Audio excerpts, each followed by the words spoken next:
Justin Trudeau recently responded to accusations of fake news following statements from sex trafficking survivors who mentioned his father, Pierre Trudeau, in serious allegations. These survivors have revealed the dark world of sex trafficking and the involvement of high-profile figures, including politicians and billionaires, in these heinous crimes. Anuka Lucas, one of the survivors, shared her story on a podcast, where she recounted being sexually abused by famed musician Eddie Arnold and other powerful individuals. Although he preferred not to focus on the names of the aggressors, he mentioned Pierre Trudeau as one of the politicians present during his abuse. Lucas claimed that Trudeau did not kill her because she was not a disposable child, suggesting that he wished for her death. These allegations have sparked discussions and the opening of investigations into the involvement of powerful figures in sex trafficking and the use of mind control programs such as MKUltra to manipulate and abuse children.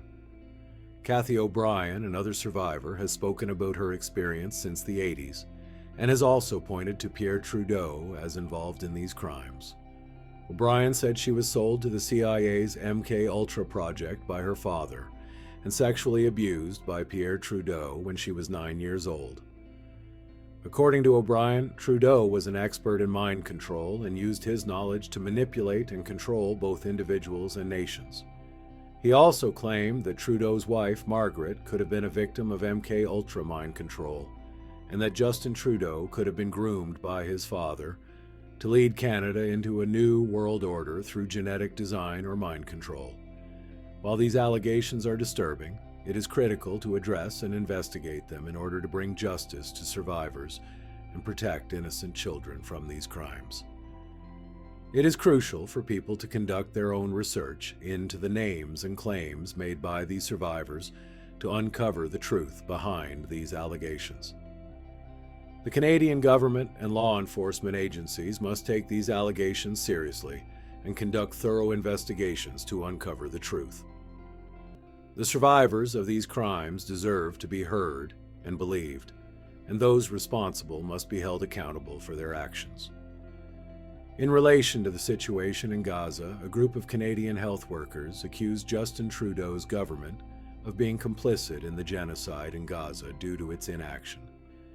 These health workers are demanding that the Canadian government publicly condemn Israel for attacking hospitals and for widespread violations of international law, including accusations of genocide. Ben Thompson, a public health doctor, stated at a press conference that the Canadian government did not respond to his demands and that its failure to act had resulted in the deaths of tens of thousands of Palestinians and children. Thompson noted that more than 18,000 children have been killed by Israel. He also noted that the Canadian government did not condemn Israel's actions and that instead Trudeau and Foreign Minister Mélanie Joly preferred to listen to Israeli lobbyists. A group of Canadian doctors who have worked in Gaza also wrote an open letter to the government, calling for immediate action to address the humanitarian crisis in Gaza. The letter was addressed to Canadian politicians, including Trudeau and Joly, and demanded that international humanitarian law and the International Court of Justice's decisions on Gaza be complied with. Doctors and health workers who have been to Gaza, such as Dr. Yeno, underscore the Canadian government's serious complicity in the ongoing genocide, mentioning that its lack of response and support for Israeli pressure groups has perpetuated the violence. Dr. Yeno, who was in Gaza in February 2024, lamented that a letter sent to Prime Minister Trudeau, Deputy Prime Minister Chrystia Freeland, and Foreign Minister Mélanie Joly more than 4 months ago had yet to receive a response, calling the situation beyond shameful.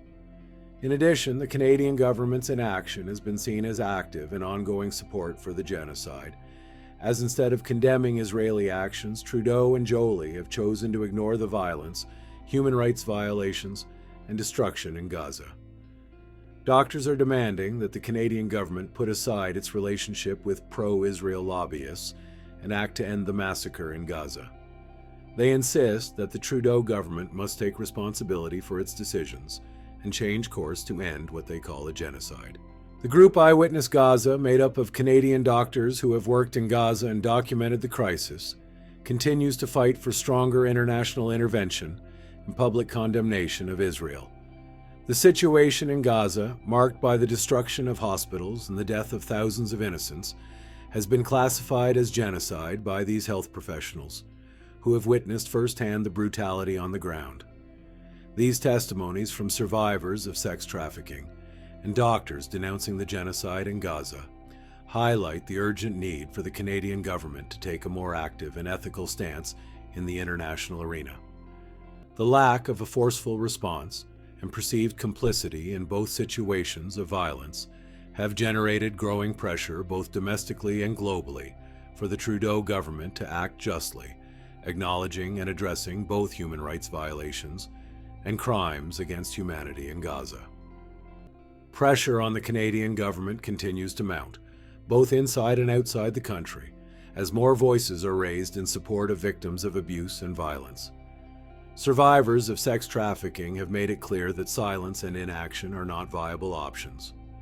Allegations about the connections of powerful figures, including the Trudeaus, have led to a stronger call from human rights defenders for an impartial investigation into these crimes. Meanwhile, the conflict in Gaza remains a flashpoint in Canadian politics. The disinterest or lack of action of Trudeau and his government in the face of the destruction in Gaza is becoming a central issue of criticism, both domestically and internationally. Groups such as Eyewitness Gaza continue to call on the international community to press for more decisive intervention to stop the violence and ensure that the human rights of Palestinians are respected. Allegations of genocide continue to be the focus of debate, and the demand that Canada comply with its obligations to protect the lives and rights of all peoples is intensifying. In addition, the lack of response from Canadian officials to complaints from doctors and activists has added to frustration. With each day that passes without action, more Canadian citizens feel disconnected from a government that they say is ignoring the will of its own people. The medical community, which has been documenting the atrocities in Gaza, continues to push for an immediate change in Canada's foreign policy, calling for a clear stance condemning human rights violations and demanding a peaceful resolution to the conflict. In the midst of all this, the political narrative in Canada is becoming polarized. While some support the Trudeau government's actions, many others see its response as complicit in perpetuating these injustices.